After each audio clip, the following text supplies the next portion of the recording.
Le temps, c'est de l'argent. Il n'y a rien de plus faux. On ne peut pas acheter de temps. Donc, le temps n'est pas de l'argent. Ça marche pas comme ça. On a tous ces parasites décisionnels qui nous éloignent de ce qu'on veut obtenir, qui nous prennent un temps fou, et à la fin, en fait, ouais, ok, on est dimanche soir, j'ai bossé comme un idiot toute la semaine. Des fois, c'est 20 ans plus tard. Ouais. J'ai sacrifié des nuits entières, j'ai sacrifié ma vie de famille, et je ne suis pas là où je voulais. On a été éduqué avec cette idée que le sacrifice est nécessaire. Qui dit sacrifice dit attente d'une récompense, et comme on n'obtient pas le résultat qu'on veut, qu'est-ce qu'on fait? On tombe dans la culpabilité. Si tu devais transmettre une action ultra concrète pour récupérer, on va dire, allez, 2 heures de son temps dans son agenda. Vous devez vous exercer à...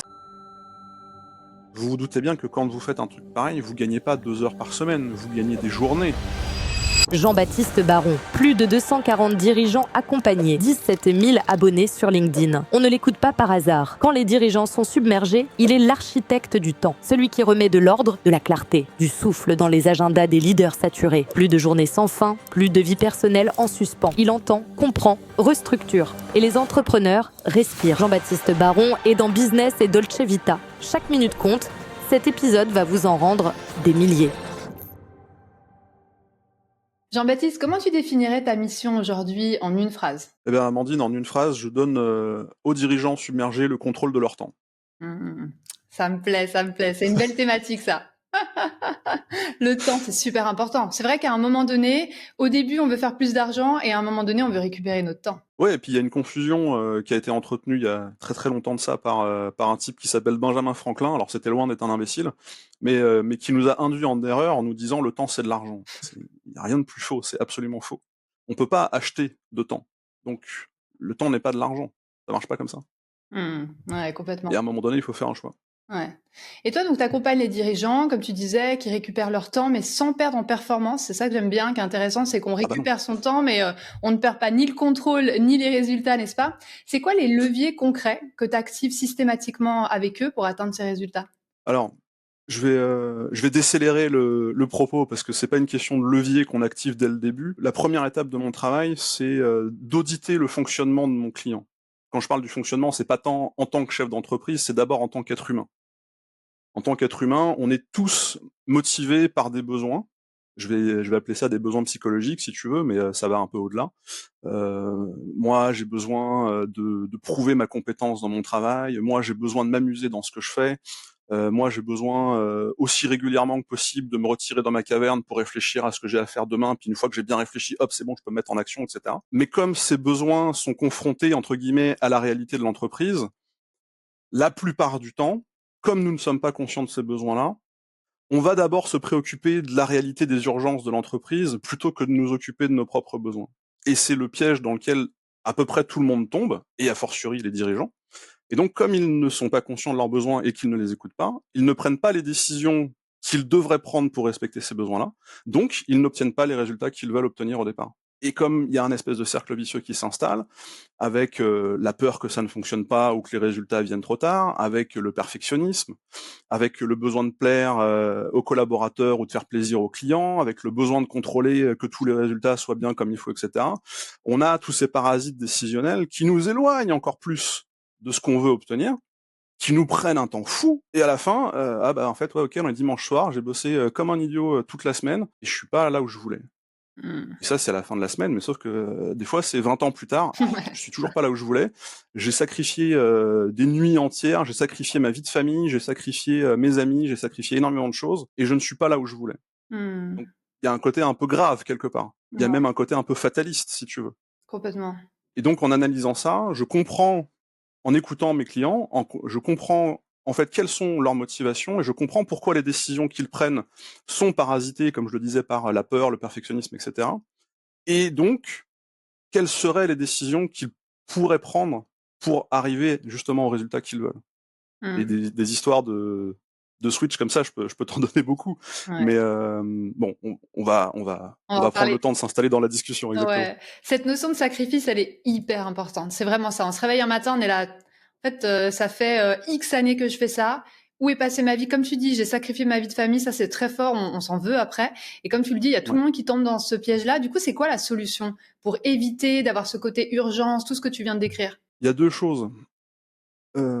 Déjà, on a été éduqué avec cette idée que le sacrifice est nécessaire. Mmh. Heu, Ouais. alors, je n'y crois pas du tout et j'ai la preuve que c'est une grosse Mmh. connerie, mais Complètement. bon, c'est comme ça, on a été éduqué de cette manière-là. La 2e chose, c'est que qui dit sacrifice, dit attente d'une récompense qui ne vient pas, donc on se met dans la tête: «Mais en fait, qu'est-ce que je n'ai pas assez sacrifié Mmh. pour obtenir le résultat et la récompense que je veux?» Donc on continue de creuser dans la mauvaise direction et comme on n'obtient pas le résultat qu'on veut, qu'est-ce qu'on fait? On tombe dans la culpabilité et la culpabilité, c'est le pire moteur qui soit pour prendre les meilleures décisions. Et là, c'est pareil, on a tous en tête des exemples de ouais, en fait, je ressasse ma culpabilité et je n'avance pas vraiment là où je voulais et je ne suis pas libéré de ce poids. Tu me demandais une solution. Bah, la solution, c'est d'arrêter probablement de faire ce qu'on a toujours fait, considérant que les résultats ne sont pas à la hauteur, et de se dire ok, en fait, je culpabilise parce que j'ai pas assez vu mes gamins, par exemple. Il y a un proverbe chinois ou asiatique qui dit que le meilleur moment pour planter un arbre, c'était il y a 20 ans. Le deuxième meilleur moment, c'est aujourd'hui. Mmh. Ne te dis pas ouais, c'est trop tard, tant pis, il va me faire la gueule, etc. Non, c'est bon. Voilà, tu laisses ton bazar. Va voir tes gamins, va voir ta femme, va voir ta famille, va voir tes amis. Il y aura un petit peu de mauvais sang au début, mais c'est quand même aujourd'hui le 2e meilleur moment pour reconstruire quelque chose. Le reste n'a pas beaucoup d'importance. Mmh. Le travail est important pour les gens qui sont motivés par cette idée de je m'accomplis à travers le travail, je démontre ma compétence de cette manière et donc c'est comme ça que j'organise ma survie et donc c'est comme ça que je prouve aux autres que j'ai du sens à faire partie du groupe, ok. Mais on peut aussi montrer notre compétence en tant que père de famille, en tant que mère de famille. On peut aussi montrer notre compétence en tant qu'ami fiable et fidèle. On peut résoudre ce besoin-là de plein de manières différentes. Et Ouais. l'idée, c'est de se dire, ok, cette manière-là n'a pas fonctionné, est-ce que je peux en utiliser d'autres? Complètement. Donc en gros, il y a un énorme shift de mindset à faire dès le départ, parce que c'est vrai qu'on est tous coincés dans cette hustle culture, le travail acharné, c'est normal en fait. Tout le monde pense que c'est ça, il faut d'abord tu te sacrifies, tu bosses comme un acharné pour ensuite avoir cette récompense qui n'arrive jamais. Hein.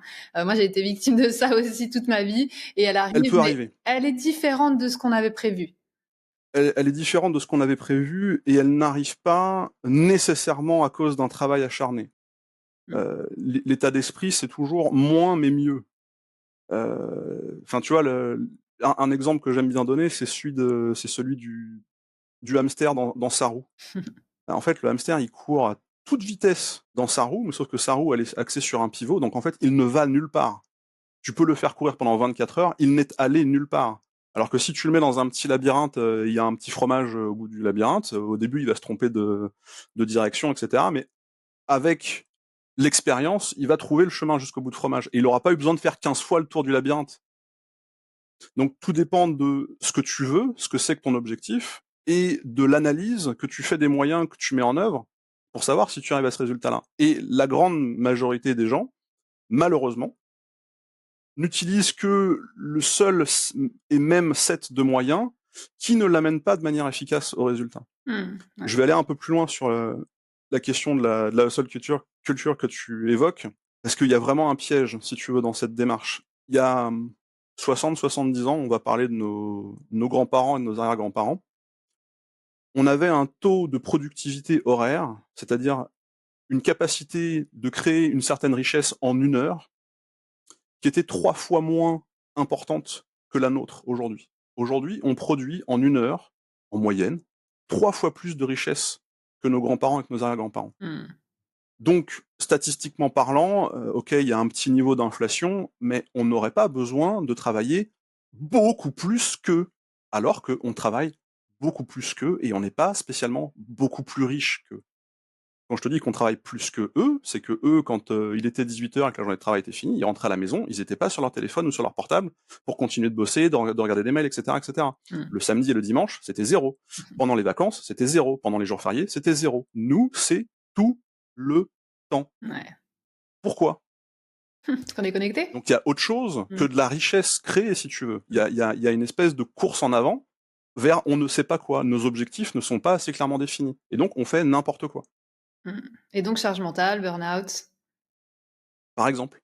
Mm. Tout le monde n'est pas sensible au burn-out, mais ceux qui le sont vont engager encore et toujours le même moyen en espérant cette récompense Mmh. qu'on a évoqué tout à l'heure, et en se disant: Si, je pousse encore un peu, et puis ça va venir et ça va venir et ça va venir», et puis c'est quand ils se rendent compte que, ah bah non, en fait, ça vient pas du tout, il y a plus rien, terminé. Ouais, complètement. Du coup, ce serait quoi la solution justement? Donc, quand toi, tu commences à bosser avec un client, est-ce que tu as une méthode, un framework que tu utilises avec ce shift de mindset? Donc ça, on l'a dit, quoi d'autre? J'ai pas un vrai framework, comme tu dis. L'image que j'aime bien utiliser, c'est celle de la Via Ferrata. Tu sais, tu es, en haut d'une pente naturelle avec, des pics et des piolets un peu partout. Normalement, une Via Ferrata, tu as déjà une corde sur laquelle tu vas attacher ton baudrier, et cetera. Moi, dans ma tête, je n'ai que les piolets. Je sais où on part, les pics. Je sais où on part, je sais où est-ce qu'on va arriver, mais c'est le client qui me file la corde et on crée le chemin à mesure de nos échanges et de notre discussion. Je sais qu'on va forcément commencer par le premier pic, je sais qu'on va finir par le dernier, mais le chemin, je le fais avec mon client à mesure de ce qu'il me fournit. Tu vois, en début de semaine, j'ai commencé un accompagnement avec un client qui, vraisemblablement, a un petit sujet de management, mais qui a aussi un sujet de, bah, comme les clients sont extrêmement exigeants, je ne peux rien laisser au hasard. Donc c'est à moi de tout gérer, de tout Mmh. observer, de tout analyser, de tout faire comme ça. OK. Je m'attendais pas du tout à ce que, dès cette première séance de travail ensemble, ils me disent: «Bah, maintenant que je parle avec toi, Jean-Baptiste, je comprends que, il y a pas un parcours client très clair dans mon entreprise, donc c'est normal que mes collaborateurs ne prennent pas la responsabilité de savoir, là, c'est à moi d'agir pour le client. Et donc je comprends pourquoi, moi, dirigeant, je récupère toujours les pots cassés et c'est à moi d'intervenir auprès du client pour lui dire où il en est de son parcours. Mais c'est parce que je l'ai fait suffisamment parler et que je lui ai, un petit peu porté des estocades comme ça: «Ouais, attends, tu sûr que ça je j'aime bien ce schéma d'estocade, si tu veux, j'aime bien cette image, parce que ça l'oblige à se remettre en question et à se poser vraiment des questions. Est-ce que c'est vraiment ce que je voulais pour mon entreprise? Est-ce que c'est vraiment ce que je voulais pour ma manière de bosser? Et donc il a compris: «Ah ouais, en fait, non, j'ai pas de parcours client, donc c'est normal que ce soit le foin dans ma boîte. Parce que s'il y a pas de parcours client, le client, il est perdu Mmh. et donc mes collaborateurs sont aussi perdus». Et comme, par définition, un collaborateur n'a pas beaucoup envie de prendre d'initiative, bah, en fait, je vois un truc passer: «Ah ouais, non, mais c'est pas dans mon scope, c'est pas sur ma fiche de poste, j'y touche pas, hein». Parce que si j'y touche, je me fais engueuler. Ouais. Chat échaudé, craint l'eau froide, comme on dit. Et donc je lui ai dit à la fin de la séance: «Bah, voilà, maintenant on sait par quoi on va vraiment commencer, je sais où est-ce qu'on va mettre le deuxième pic, on va bosser ce parcours client». Parce que là, tu vas pouvoir dire: «OK, moi, dirigeant, je m'occupe de ça jusque-là. Toi, responsable de bureau d'études, tu vas pouvoir faire la partie de là jusque là. Toi, le chargé d'affaires, tu vas pouvoir faire la troisième étape, et cetera, et cetera». Et le client sait à quel moment il parle à qui. Et il est plus perdu. Et ce n'est plus à toi, dirigeant, de choper la balle au vol dès qu'il y a un problème. C'est un exemple parmi, Mmh. Ouais, complètement. mais c'est en ça où il y a un côté spécifique. C'est que je ne peux pas avoir un framework. On voit ça en première heure, on voit ça en deuxième, on voit ça en troisième, parce que toutes les situations de ces dirigeants sont uniques. C'est à la fois, un peu délicat parce que ça veut dire que je réinvente le fil à couper le beurre à chaque fois, mais c'est ce qui est magnifique dans, toute la complexité humaine que ça représente. C'est que tous Ouais. les dirigeants arrivent avec un bagage dans leur entreprise. Ouais, complètement, Imagine mais il pourrait y avoir quelqu'un, le côté, ah bah la première fois, on analyse dans ton business, oui, qu'est-ce qui se passe? Ah voici, là, on a vu comme quoi il y avait une faiblesse ici, puis ça, tu vois, c'est l'étape 1. Après l'étape 2, c'est tu vois? Il pourrait y avoir une sorte de parcours client comme tu l'as dit, en fait. Mmh. oui, oui. Alors, peut-être que ça, c'est l'étape d'avant. C'est, quand quelqu'un vient me voir et qui me dit, «Voilà, Jean-Baptiste» ou monsieur Baron, parce que des fois on m'appelle monsieur Baron, «Je suis sous l'eau, je sais pas comment m'en sortir». La toute première étape, c'est qu'il me raconte ce que ça veut dire pour lui d'être sous l'eau. C'est quoi? C'est, est-ce que j'ai des dossiers dans tous les sens sur mon bureau?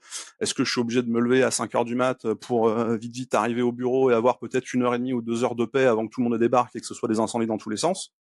L'exemple de mon client juste avant. Mmh. Hem, il y a plein de situations différentes, mais qui ont une histoire. Je te donne un autre exemple. Un patron, qui «hérite» entre guillemets de la boîte de son père, il hérite de l'histoire et du fonctionnement et des clients de l'entreprise depuis peut-être, 30 ou 40 ans. Et déjà, rien que quand tu dis ça, tu comprends que ça peut pas aller. Si lui-même, il n'a pas, mis à jour la manière dont l'entreprise fonctionne, s'il n'a pas lui-même mis à jour la manière dont l'entreprise doit, collaborer avec les clients. «Ah oui, mais mon père a fait comme ça, donc je fais comme ça». Bah ouais, mais sauf que tu pas ton père et que les clients de ton père sont pas tes clients et que tes collaborateurs ne sont pas les collaborateurs de ton père. Et c'est très bête dit comme ça, c'est hyper évident. 95% de mon boulot, c'est de faire comprendre des évidences à mes clients, si tu veux. Mais c'est parce que tu arrives à mettre un tout petit peu de distance avec le fait que tu ne peux pas fonctionner comme ton père parce que vous n'êtes pas la même personne, parce que vous ne pouvez pas diriger l'entreprise de la même manière, parce que le temps passe et que les habitudes de consommation passent et que les clients ne sont pas les mêmes au fil du temps, bah, tu as le droit de changer de mode opératoire. Tu as le droit de ne pas te rendre indispensable comme ton père ou comme ton oncle ou comme ta sœur l'a été. Et des fois, les gens s'interdisent ce type de comportement. Et Ouais. je leur permets justement ce déclic et OK, il y a quelqu'un qui me donne l'autorisation de faire comme j'ai envie et je vais voir ce que ça donne. Et en plus, il me sert entre guillemets de filet de sécurité si je vois que c'est pas exactement ce que je voulais. OK, c'est pas grave, on analyse, on essaye autre chose jusqu'à ce que ça marche. Et Mmh. ça va marcher. Ouais, complètement. Et après, j'imagine qu'à un moment donné où vous allez prendre les tâches, faire la liste, regarder quelles sont les tâches à éliminer, quelles sont les tâches à automatiser, à déléguer, etc. Bah, tu vas rigoler, mais c'est presque pas utile. C'est presque pas utile. Le principe de délégation, c'est un truc qu'on voit énormément sur les réseaux sociaux. Ouais, t'as pas le temps, apprends à déléguer. Ouais, d'accord, merci. Je suis très cynique, hein, pardon. Vas-y, Mais t'écoutes. le principe de la délégation, c'est un truc qui s'apprend, c'est très vrai. Mais tu vois, je reprends quelques exemples types je suis animé par ce besoin de démontrer ma compétence. Mais si je suis animé par ce besoin de montrer ma compétence, que j'en suis pas tout à fait conscient, je vais avoir énormément de mal à déléguer quelque chose à un collaborateur parce que est-ce qu'il va faire exactement comme j'aurais voulu? Est-ce que ça ne m'empêche pas, moi, de montrer ma compétence si je donne à quelqu'un même s'il le fait très bien, je suis sûr qu'il est hyper compétent lui, mais c'est moi. Je veux, moi, montrer que je suis compétent, donc je veux le faire. OK, mais est-ce que tu veux le faire en y passant 3 heures ou est-ce que tu veux le faire suffisamment bien en y passant 20 minutes? Ah ouais, bah, en fait, ouais, peut-être que si j'en passe 20 minutes sur ça, je peux aller m'éclater dans un autre truc qui a plus de valeur. Donc tu vois, on va pas spécialement se focuser sur qu'est-ce qu'on délègue ou qu'est-ce qu'on délègue pas, on va déjà se focuser sur où est-ce que ton rôle de dirigeant apporte le plus de valeur à ton entreprise. Et c'est certainement pas en te rendant indispensable sur tous les fronts. Et ça, les gens commencent à l'entendre quand ils ont commencé à comprendre ce qui les anime vraiment au fond d'eux. Tu as des dirigeants, c'est des locomotives. C'est des putains de locomotives. Ils sont debout à 5 heures du mat, pas parce qu'ils veulent rattraper le retard, c'est parce que c'est dans leur tempérament. Je veux me sentir vivant. Je veux que les gens autour de moi soient motivés et avancent dans la même direction que moi. Donc ça, la délégation, c'est extrêmement simple pour eux. Mais ça ne les empêche pas de se planter à dire: «OK, en fait, je vais faire du micromanagement parce que je veux être sûr que tout le monde est bien accroché à la locomotive». Mmh. Et peut-être que c'est dommage, parce que ton rôle de dirigeant, c'est justement d'avoir cette, capacité de locomotive, mais à un moment donné, tu les emmerdes les gens qui sont pas accrochés. C'est à toi d'insuffler cette énergie, mais si à chaque fois tu freines, à chaque gare, tu sais, à chaque micro-gare de chaque micro, bout de campagne, juste pour voir si tous les wagons sont attachés, tu n'avances pas et donc tu es frustré dans ton énergie première. Il y a énormément de dirigeants qui font ça aussi, Complètement. parce qu'ils ont pas tout à fait compris comment ils fonctionnent. Ouais, complètement. Puis aussi l'équipe, du coup, après, elle se démotive, elle a l'impression qu'elle est micromanagée, elle déteste son job et puis elle quitte. Et si tu as les bons Exactement. éléments, c'est dommage, parce qu'après, il faut les retrouver, les bons éléments. Et on sait qu'en ce moment, c'est assez rare de trouver les C'est bons assez rare, éléments, ouais. le bon talent au bon endroit, n'est-ce Ouais, pas? carrément. Carrément. Donc là, imaginons, il y a quelqu'un, on est tous les deux, il y a quelqu'un qui vient nous voir, ok? C'est un dirigeant, il est Bonjour. débordé, il fait que d'éteindre des incendies, il est à bout, il en peut plus, il fait que de bosser. Qu'est-ce que tu lui recommandes? Donc déjà, premièrement, c'est quoi les erreurs qu'on va pouvoir justement lui dire, ah bah voilà, tu fais ça, tu fais ça, tu fais ça, ça faut virer ou le faire Ouais, différemment. Et ensuite, qu'est-ce qu'on lui conseille? je vais synthétiser ma réponse sur un seul élément, parce que c'est un piège fréquent, qu'on fait tous, hein, c'est pas seulement les dirigeants submergés. C'est cette tendance au quick win. C'est de dire, voilà, je suis en train de bosser, je fais ma compta, je sais pas quoi, je prépare un appel d'offres, très important, c'est le plus gros de l'année, donc je suis dans mon bureau et en fait, il y a tout le monde qui rentre dans mon bureau les uns après les autres: «Ouais patron, j'ai tel ceci, ouais patron, j'ai ça», voilà. Le sollicitation, excessive. Spontanément, la grande majorité des gens va dire: «OK, en fait, il en a pour 2 minutes, je vais traiter l'incendie qui va me prendre 2 minutes et puis je vais pouvoir me replonger dans mon sujet. Puis 3 minutes après, il y a quelqu'un d'autre qui revient. Puis, voilà, donc Il y en a ça ne plein s'arrête pas. d'incendies, quoi. Il y en a plein. Et la philosophie du quick win, c'est de dire: «Je vais régler rapidement mon problème maintenant, parce que c'est une petite victoire. Je suis content, le problème est résolu, on n'en parle plus». Mmh.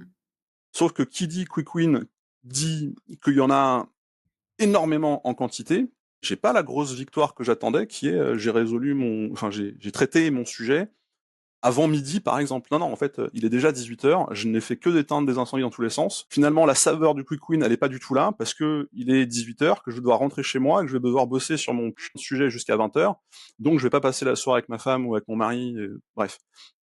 Heu, Grosse frustration, C'est limite lourd. culpabilité encore une fois, c'est hyper chiant. Et ben mon conseil, c'est de dire: «Arrêtez la logique quick win». Alors je le dis comme ça, il faut que j'agrémente selon ce que va me dire mon client, mais la logique quick win est en train de tuer votre efficacité. Elle est en train de tuer votre concentration. Elle est en train d'éduquer vos collaborateurs à venir vous solliciter à la moindre petite et c'est pas normal. Parce que ça ne les éduque pas à se prendre en charge. Mmh. Et quelque part, c'est ni de leur faute, ni de la vôtre. Vous, vous voulez du résultat, vous voulez que ça avance, vous voulez que ça se décoince rapidement, donc hop, vous sautez tout de suite sur l'occasion. Mais en fait, non. C'est juste comment est-ce que je prends un pas de recul pour donner le maximum de consignes claires en amont, ou pour dire aux collaborateurs, par exemple, quel que soit le sujet, je te fais confiance pour le résoudre au maximum de tes capacités et de tes moyens, mais si ma porte de bureau est fermée, ça veut dire que tu te débrouilles. Et tu reviens me voir quand ce sera le moment, ou tu me laisses un petit mot dans un coin que je consulterai plus tard. Je coupe mes notifications évidemment de mail ou de SMS pendant que je suis sur mon dossier, parce que sinon c'est le même problème. Mais je «délaye» entre guillemets la petite victoire rapide pour aller chercher et investir dans une plus grande victoire un peu plus tard, mais qui va tout casser, qui va être beaucoup plus efficace, qui va être beaucoup plus satisfaisante par rapport à cette manière de chercher des petites victoires au fil de l'eau. Complètement. Donc en gros, arrêter d'être ce goulot d'étranglement, quoi. Arrêter d'être ce goulot d'étranglement et a fortiori, c'est un terme qui revient beaucoup, chez mes clients, c'est d'arrêter d'être la variable d'ajustement du fonctionnement de l'entreprise. Mmh. Ouais. Je fais un tout petit parallèle parce que dans mon réseau, il y a aussi beaucoup de repreneurs d'entreprises et je pense à eux souvent parce que, le marché de la reprise d'entreprise va être de plus en plus tendu. Parce que, les dirigeants, vieillissants, veulent des acquéreurs, mais les acquéreurs sont de plus en plus rares. Donc, les valeurs de ces entreprises-là vont baisser. C'est la logique de marché. Mais ça va baisser d'autant plus si un acquéreur vient et voit que le dirigeant, il est indispensable au fonctionnement de sa Ouais, boîte. complètement. Mmh. Et c'est un paradoxe, c'est-à-dire que quand le dirigeant, il se rend indispensable, à tous les niveaux de sa boîte, c'est parce qu'il imagine que c'est comme ça qu'il crée de la valeur. Mais pas du point de vue de celui qui veut racheter la boîte. Parce que celui qui rachète la boîte, il ne rachète pas nécessairement le dirigeant. Le Mmh. dirigeant, il part à la retraite. Donc il va pas rester avec les murs. Ouais. Mais si vous achetez les murs, mais un fonctionnement qui ne dépend que d'une personne, ça n'a aucune valeur sur le marché. Ouais, complètement. Et c'est extrêmement dangereux. Ouais, donc ça, c'est aussi un bon argument pour leur expliquer, pour exit leur business, quoi. En mode, bah voilà, moi je vais t'aider à arrêter d'être ce goulot d'étranglement pour pouvoir exit et pouvoir avoir un business qui est autonome et qui tourne sans toi. C'est exactement ça. Et c'est pour reboucler avec un mot que tu avais utilisé tout à l'heure, c'est de dire je suis de moins en moins dans l'opérationnel. Je le suis toujours un peu parce que tel client hyper important, tel sujet hyper touchy. Ok, d'accord. Un peu d'opérationnel, 20%. Mais le reste du temps, je suis à 80% dans le stratégique. Parce Mmh. que je veux savoir où sera ma boîte dans 6 mois, dans 1 an, dans 5 ans, dans 10 ans, dans 50 ans, dans 100 ans. C'est aujourd'hui que tu travailles ce que va être ta boîte dans 100 ans. C'est pas demain, Mmh. c'est Ouais. aujourd'hui. Ouais, complètement. Et d'ailleurs, si on fait une photo avant-après, donc avant, c'est un petit peu la situation, on va dire, la semaine type du CEO qui galère, quoi. Et le après, Ouais. justement, c'est arrêter d'être ce goulot d'étranglement. Elle ressemble à quoi un petit peu leur journée? C'est ce que j'ai pu dire tout à l'heure, c'est, voilà, je me lève à 5 heures du mat pour, arriver vite au bureau et espérer avoir 2 heures de paix avant que le bordel ne commence. C'est des imprévus dans tous les sens, c'est, je vais annuler tel rendez-vous parce qu'il y a tel autre truc, qui s'est mis entre 2 et je peux pas ne pas le faire. C'est un sentiment d'urgence permanent, c'est cette impression de devoir tout surmanager, mais parce que, encore une fois, on a entretenu ce climat avec les collaborateurs. Mmh. Il y a le moindre sujet, non, non, il faut que j'aille voir le patron parce que c'est lui qui sait et parce que si je décide dans mon coin, je vais me faire engueuler.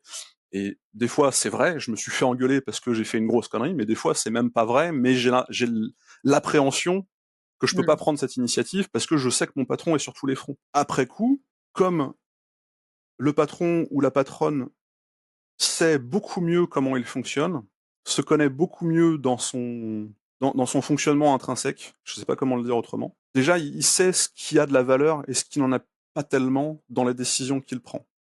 C'est-à-dire, tel client qui, réclame sa facture, en fait, c'est pas à moi, dirigeant, de le faire. OK, la compta, elle est débordée, mais c'est son boulot. C'est pas à moi de le faire. Mmh. Donc on a beaucoup plus cette facilité, non pas à faire le tri entre ce qui est urgent et ce qui est important, j'aime bien envoyer des crottes de nez à Eisenhower, c'est vraiment où est-ce que j'ai de la valeur et où est-ce que c'est à moi de faire un pas de retrait pour laisser à un autre collaborateur la possibilité, lui, de monter en compétence sur quelque chose qui ne m'appartient plus. Je suis dirigeant, je suis pas l'exécutant. Et il y a beaucoup, beaucoup de confusion entre ces 2 sujets-là, justement. Parce Mmh. que, forcément, souci de bien faire, souci de servir le client, souci de faire grandir son entreprise, et cetera, et cetera. C'est simplement que ces moyens-là ne sont pas les plus efficaces. Complètement. Et donc le dirigeant, lui, sa seule mission, c'est vraiment le côté vision, stratégie et tout ce qui touche à l'opérationnel. Alors pas tout, parce qu'il y a certains dirigeants qui veulent garder certaines choses, mais tout le reste qui ramène. En gros, moi c'est comme ça que je le vois. C'est vraiment ce que je vois avec mes clients. C'est qu'est-ce qui te ramène de l'énergie? Qu'est-ce qui ramène du cash à la société? Tout le reste, on vire. On On peut virer. délègue ou autre. Mm. J'aime bien faire exprès de choisir des exemples un peu extrêmes. Je pense à des gens comme Bezos, comme le patron d'Apple, comme Jack Ma en Chine. Enfin bon, ok, c'est des cadors, hein, on se ment pas, sauf que ces gens-là, ils ont commencé comme tout le monde, hein, ils ont commencé tout seuls à poil dans leur caverne et dans leur garage. Ce sont des gens qui sont éminemment investis d'une mission et d'une vision, et dès qu'ils ont pu, ils ont dit à quelqu'un: toi, tu sais faire ça beaucoup mieux que moi, donc je vais te le donner. Parce que moi, comme ça, je me concentre sur ma vision et sur mon rôle stratège. On n'imagine pas Bezos traiter le service client d'Amazon, on est d'accord. Mm. Ouais, d'accord. Et je ne dis pas à n'importe quel patron de PME, soyez le Jeff Bezos de votre univers. C'est plus, regardez pourquoi ça a pu fonctionner chez lui et qu'est-ce qui a pu lui permettre d'être là où il est. Je ne veux pas, je ne veux surtout pas que tout le monde soit au même niveau que Jeff Bezos demain, c'est pas la question. C'est qu'est-ce qui fait que ça a pu marcher chez lui? Et c'est pas seulement, ouais, ouais, il a eu, plein d'argent et cetera. Il y a des gens qui ont plein d'argent et qui foutent tout par les fenêtres en faisant n'importe comment. Mm. On est d'accord? Ouais, Donc complètement. c'est pas seulement ça, c'est aussi une question de qu'est-ce que je choisis de mettre en place en fonction de ma vision et en fonction de ce que je veux que la boîte soit dans 10 ans. Et si je vois qu'une méthode ne fonctionne pas, qu'est-ce qui m'oblige à la réappliquer? Généralement, les gens qui réussissent sont ceux qui ont suffisamment d'auto-analyse ou d'aide extérieure pour analyser, et entre autres mon rôle, pour se dire: «OK, ça fonctionne. OK, on confirme, on surstructure ce qui fonctionne parce que c'est béton. Ça fonctionne pas. OK, on met de côté et on construit quelque chose d'autre à la place. Ça ne marche pas non plus, et ben c'est pas grave. OK, on a peut-être appris de nouvelles choses en attendant, mais en attendant, on surstructure ce qui fonctionne et c'est comme ça qu'on avance. C'est Mm. comme ça qu'on évite de faire du surplace et c'est comme ça qu'on évite de faire toujours la même semaine à subir, à subir, à subir. Ouais, complètement. Et tout à l'heure, tu parlais d'informations. D'un coup, on a une vague d'informations. Donc, ce sujet qui est pas très sexy, mais l'infobésité, Ouais. c'est quoi un petit peu ta recommandation, toi, pour faire le tri entre, on va dire, ce qui nourrit, ce qui est essentiel, mais ce qui va nous noyer aussi? Il faut couper par la base. Forcément, il y a des choses qui vont nous nourrir, mais d'expérience, allez, je vais être très généreux, 10 du feed. Mm. Donc tu coupes tout. Donc, éteindre son téléphone, éteindre les réseaux sociaux, éteindre les notifs. On coupe tout. Il y a en fait, il y a 2 sujets dans ce que tu dis. Le premier, c'est cette idée de, je veux être informé. Oui, OK, mais est-ce que tu veux être informé à la seconde? Qu'est-ce qui va vraiment, vraiment, vraiment se passer si tu laisses une demi heure, 1 heure, une journée avant d'avoir l'info? Et tu vois, le meilleur exemple que j'ai, c'est: «Ouais, mais en fait, moi, je veux voir mes notifications, de mail parce que, tout de suite, je sais s'il y a un client en panique, s'il y a un sujet à l'atelier». C'est Les urgences, quoi. ouais, mais en fait, les urgences, elles se communiquent pas par mail, déjà. Oui, puis il y en a pas tant que ça, hein, des urgences. Des Non, mais vraies urgences. il peut y en avoir 3 par jour, elles ne se communiquent pas par mail. Donc tu peux virer tes notifications mail et tes notifications, WhatsApp et compagnie. Tu peux les activer quand tu as envie ou juste les désactiver pour te dire: «OK, je les désactive pendant 2 heures Mmh. parce que là, je suis focus sur mon sujet». Ouais. Après ça revient. OK, très bien. Alors oui, tu en as un peu plus à traiter. Ça, c'est une fausse excuse. La deuxième, c'est de se dire: «Je réussis à faire le tri». En fait, on réussit pas à faire le tri. La moyenne, je crois, d'un dirigeant, c'est entre 80 et 100 mails par jour. Ne serait-ce que de consacrer 1 minute par mail pour le lire et pour faire une petite réponse rapide, tu as déjà passé 2 heures de ta journée à traiter tes mails. Pour quelle valeur? Ouais, carrément. Pour quelle valeur? S'il Mmh. te plaît, vraiment. Mmh. Et évidemment, tu dis ça comme ça, les gens: «Ah, j'avais pas du tout pensé à ça». Ouais, non, mais tu m'étonnes. Pour quelle valeur? Donc à un moment donné, toute la communication entrante du style newsletter, du style pub, du style tout ceci, il faut couper. Les 5 ou 10 dont tu as besoin, ils vont finir par te venir. Je vais prendre un exemple légèrement extrême. J'ai pas de télé à la maison. Je consulte assez peu les réseaux sociaux en dehors de LinkedIn. Je suis au courant de ce qui se passe dans le monde parce que les informations que j'ai besoin de savoir Mmh. finissent d'une manière ou C'est d'une autre ça, par bien à m'arriver. toi. Peut-être avec 1 ou 2 jours de retard, Mmh. je suis pas mort, hein, ça va, c'est Ouais, on tu ouais, vois, on complètement. donc ce qu'on doit savoir, ce qui va nous nourrir ou ce qui va nous permettre d'être à peu près informés de ce qui doit être, connu, finit par nous arriver. Le reste, c'est du bruit, c'est de la déconcentration, c'est rien qui nous amène de la valeur, ni pour nous personnellement, ni pour notre entreprise, ni pour notre rôle de dirigeant. Donc on coupe. Je suis radical par rapport à ça, mais je sais que ça Complètement. Ah non, marche. mais moi, je suis complètement d'accord avec toi. Moi, je coupe aussi, hein. Carrément, mon téléphone, tous les week-ends, c'est coupé. Notif, j'en ai pas du tout. Il vibre même pas, mon téléphone. Toute la journée, je reçois aucune notification. Je bosse, je suis dans le flow. Je fais que ça. Voilà. Ouais. Parce que j'ai remarqué, personnellement, les vraies urgences. Donc, pour moi, une vraie urgence, c'est un vrai problème de santé, un truc, quelqu'un Exactement. qui d'un Un coup arbre qui est tombé sur la voiture. voilà, mais même plus, genre quelqu'un qui finit à l'hôpital, quelque chose de très grave. Ouais. Moi, j'en ai eu un dans ma vie. Une fois, c'est tout. Tu vois? Et pourtant, j'étais là tout le temps en train de regarder mes notifs, mes mails, mes machins, etc. Parce que moi aussi, j'ai été prisonnière de ça au début, de me dire, oh, des urgences. Il n'y a pas d'urgence. Il n'y a pas d'urgence. Il y a Non, des non, fausses urgences. je je nuance ton propos parce que, quand on dirige une entreprise de plusieurs centaines de salariés, il y a des sujets humains. Il y a des conflits, il y a plein de choses. Mhm. Mais normalement, justement, si on dirige une entreprise de plusieurs centaines de salariés, on a des tampons. On a une Complètement. responsable RH, Manager. on a, le manager des équipes et cetera. Donc on n'a pas besoin d'être informé immédiatement. C'est: «Ah oui, au fait, monsieur le directeur, il y a eu ci, il y a eu ça, voilà comment on a interagi, voilà ce qui s'est passé, voilà comment ça s'est conclu.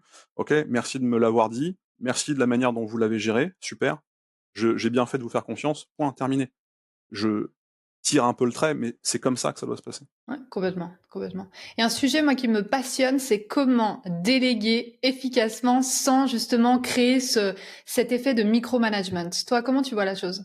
Qui délègue et à qui délègue-t-il? C'est par là que ça commence. Un patron d'une petite entreprise qui est, au contact avec ses clients, qui est donc tout à fait dans la relation, client comme on parlait tout à l'heure avec le parcours, tu sais? Le parcours client, qui prend conscience que, OK, sa casquette de commercial prend beaucoup trop de place par rapport à son rôle de stratège et qui dit: «Bon, c'est vrai que quand même, derrière moi, j'ai aussi 2 commerciaux, peut-être que je peux leur donner un peu plus de capacité, mais en même temps, il y a lui qui fait toujours des erreurs, il y a lui, qui oublie d'envoyer le devis alors qu'il a fait, la consultation, juste Hmm. avant, donc je suis toujours derrière eux pour leur rappeler, comment faire et cetera. Bon, donc oui, forcément, la température de début de bain, elle est pas hyper engageante Hmm. et tu vois, c'est pas tellement, une question de, «Mais si, file-leur, tu vas voir, ça va bien se passer». C'est d'une part, si tu es persuadé qu'ils vont pas y arriver, tout ce qu'ils vont pouvoir t'envoyer comme signaux qui te prouvent qu'ils peuvent pas y arriver, tu vas les capter. Hmm. Donc c'est pas très Complètement. engageant. Et puis, si c'est délégant travaillent avec le sentiment que de toute façon, ils ont un filet de sécurité, sous-entendu le patron, qui va être là pour rattraper leurs conneries, ils vont pas apprendre à ne pas faire de conneries. Donc tu peux avoir ce rôle un peu, coupage de cordon, qui est de dire: «En fait, là, les gars, c'est bon. Hem, vous avez les pistes, vous avez les outils, vous avez tout ce qu'il vous faut. À partir de maintenant, je vous fais confiance. Vous êtes seul maître à bord. Vous pouvez venir me voir si vraiment il y a un énorme sujet, il y a une grosse connerie, voilà, mais je vous laisse gérer».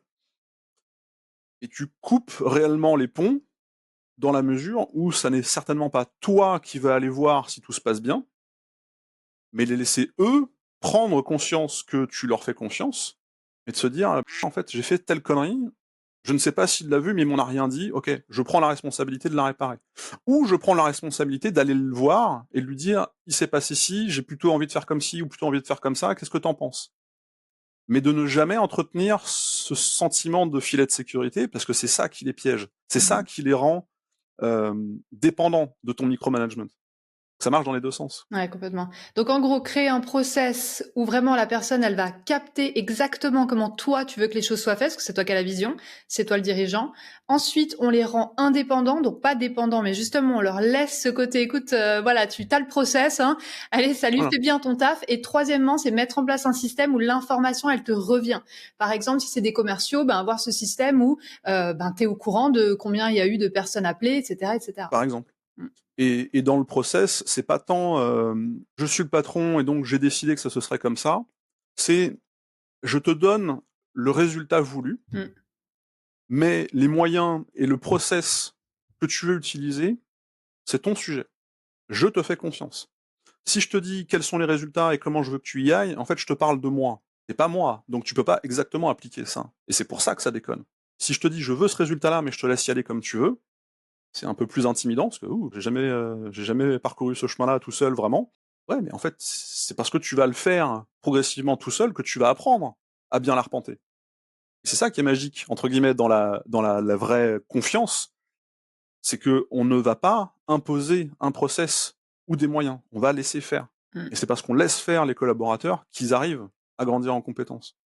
Ouais. Après, il faut avoir choisi les bonnes personnes aussi.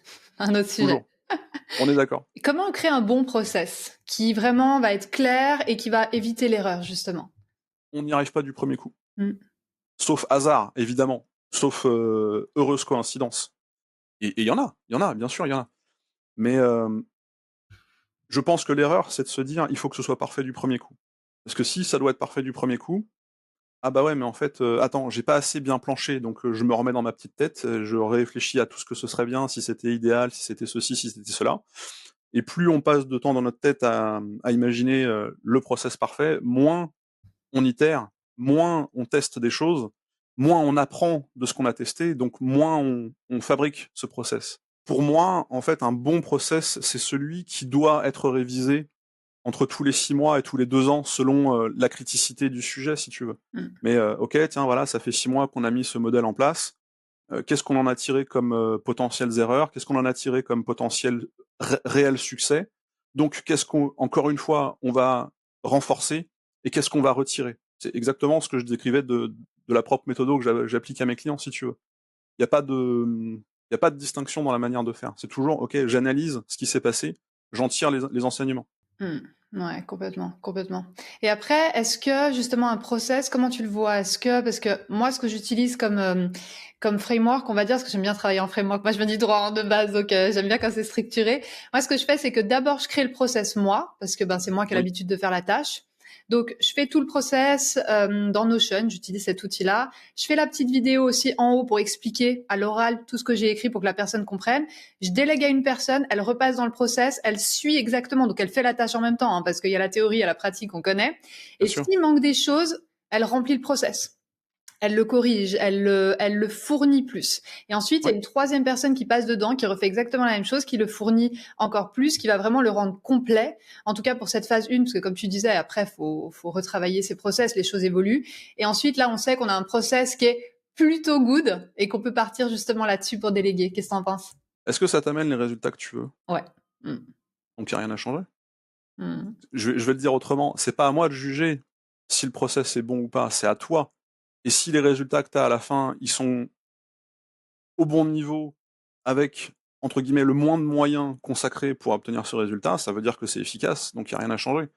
C'est le jour où tu te diras: «Ouh là, dis donc, c'est plus à la hauteur des résultats qu'on avait pu avoir avant» ou «OK, ça arrive, mais de manière beaucoup plus lente». OK, on revoit le process, à quel moment ça a pu déconner et où est-ce qu'on doit remettre le petit coup de clé à molette, où est-ce qu'on doit changer cette étape du process, c'est Mmh. tout. Il y a rien de sorcier. Mmh. Mais la plupart du temps: «Ah ouais, mais on a toujours fait comme ça». Mmh. Ouais. Piège, piège mortel, attention. Ouais, Ah non, mais sérieux, hein. complètement. Mmh. Complètement. Et là, si tu devais transmettre une action ultra concrète, parce qu'on aime trop ici tout ce qui est concret, à faire là dès cette semaine pour récupérer, on va dire, allez, 2 heures de son temps dans son agenda et être un petit peu moins débordé, moins sous pression, moins à éteindre des incendies, ce serait quoi? Je vais faire une réponse qui est un tout petit peu à côté de la plaque, mais normalement, vous allez me suivre, tous autant que vous m'écoutez. Il est très possible que, vous ayez déjà pris cette bonne habitude de vous dire: «Voilà, dans mon agenda, je mets ma tâche», et même vous avez cette rigueur qui est de vous dire: «OK, je vais faire», je dis n'importe quoi, ma compta, mardi matin de 10 heures à midi. Vous devez vous exercer à cette discipline de respecter le début de votre engagement. Vous avez dit que vous commencez à 10 heures. Vous commencez à 10 heures. Et surtout, de respecter la fin. Vous avez dit que vous vous arrêtiez à midi. Même si c'est pas fini, vous vous arrêtez à midi.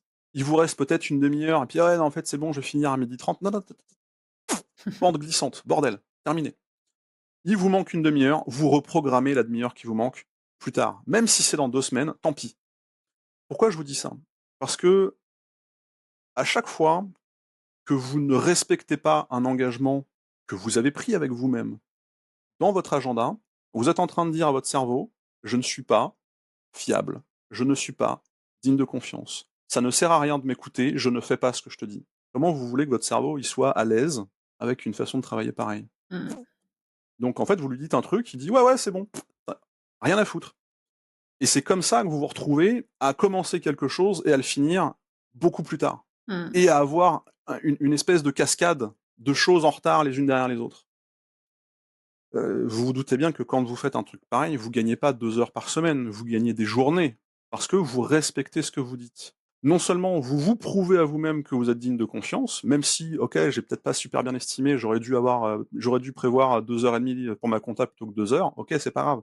Mais sauf que vous êtes en train de vous dire à vous-même que vous êtes fiable et digne de confiance, vous êtes en train de montrer aux autres que vous êtes fiable et digne de confiance, et surtout, comme vous montrez à votre cerveau que vous êtes fiable et digne de confiance, les 2 heures que vous avez prévues, il va finir par comprendre que vous avez dit 2 heures et que vous allez les tenir, donc il va prendre toutes les décisions nécessaires pour que ça tienne 2 heures. Plutôt que de se dire: «Bah non, en fait, j'en ai rien à foutre», il va pas respecter ce qu'il a dit. Mmh. C'est un peu lent, mais c'est une discipline qui paye. Mmh. Ça, je vous le Complètement. garantis. Ouais, c'est un beau sujet que tu abordes là parce que j'ai pas mal de personnes qui me disent: «Ouais, je procrastine» et cetera et en fait, on voit pas le coût le coût caché de la procrastination parce qu'on perd confiance en nous, exactement comme tu dis et après on se sent nul, on se sent et cetera donc Ouais, ouais. c'est un beau sujet, ouais. Il y a 2 sujets sur la procrastination. Il y a, le sujet de la compétence, sur lequel je reviens. Qui est, ouais, mais en fait, est-ce que je suis suffisamment, «armé» entre guillemets pour, faire ce sujet? Et je me raconte tout un tas d'histoires qui font que, bah, pendant que je me les raconte, je suis pas en train de faire. Mmh. Et donc là, hop, tout de suite, je glisse dans ce cercle vicieux de la culpabilité et de ce sentiment d'incompétence ou d'impuissance. Et puis tu as un autre, sujet, procrastination qui est, j'ai juste pas envie. Parce que, c'est un peu difficile de l'admettre au fond de moi, mais là, ça fait des semaines et des semaines et des semaines que je cravache. Je me suis pas fait kiffer, voilà, je suis crevé. Donc je repousse, je repousse, je repousse quelque chose, sans forcément écouter mon besoin de me faire kiffer. Parce que si je vais me faire kiffer et que j'avance pas sur mon entreprise, je vais aussi culpabiliser. En fait, non. Mmh. Va va kiffer, va, faire un petit voyage avec ta femme et tes gamins, va, boire un coup avec tes collègues, va au ciné si tu as envie de te faire un ciné. Fais ce que tu as envie et tu reviens à la charge ensuite. Tu auras peut-être perdu une demi-journée à te faire kiffer avant, mais tu auras ensuite eu le regain d'énergie nécessaire pour Mmh. attaquer ton sujet que tu fais traîner depuis 3 semaines. Complètement. Ouais. C'est pas les mêmes les mêmes raisons, si tu veux, mais à un moment donné, elles se croisent dans j'en arrive à un sentiment de culpabilité, d'inaccompli, de je comprends pas, et en plus, je suis sûr que je suis le seul couillon à être dans cette situation. Si les autres ils savaient, enfin voilà, on se Mmh. martyrise la gueule, mais quelque chose de sévère dans ces moments-là, on est d'accord. Ouais, complètement. Et en fait, les solutions sont vraiment simples. Elles Mmh. sont vraiment, vraiment simples. Ouais, carrément. Donc là, si je fais le bilan de cette conversation, quand on veut récupérer son temps, c'est pas juste mieux organiser ses journées, c'est vraiment réfléchir en termes de comment reconstruire son temps autour de ce qui compte vraiment. Et en tant que dirigeant, CEO, en tant que leader de son entreprise, on n'est pas payé pour exécuter. Ça, c'est clair. On est payé pour penser, décider, orienter. On doit vraiment aller dans cette direction de, OK, la stratégie, la vision, comme on le disait, avoir des tâches qui nous donnent de l'énergie, qui nous donnent Ouais. envie de continuer, à la place des autres tâches qui nous mettent down, et surtout, ramener de l'argent au business. Et aujourd'hui, on est dans ce monde qui valorise la rapidité. Et il est là le truc que tu as dit avec les quick wins, c'est plus le vrai luxe, il est pas là. Le vrai luxe, c'est vraiment dans la clarté de là où on va, de qu'est-ce qu'on a envie de mettre en place et de revoir son business, comme tu l'as dit avec un de tes clients justement. Ah bah là, ça pêche. Ok, intéressant. Je découvre qu'en fait, je suis le goulot d'étranglement parce que là, il y avait une zone d'ombre. Hmm. Exactement. Ouais, carrément. On lève les zones d'ombre et ça va tout de suite beaucoup mieux. Trop bien. Merci pour tout. Hyper cool. Avec grand plaisir. Avec grand plaisir. Ouais, merci pour ce que tu fais. C'est vraiment chouette sur LinkedIn et les résultats que tu apportes à tes clients. À bientôt. Bye bye.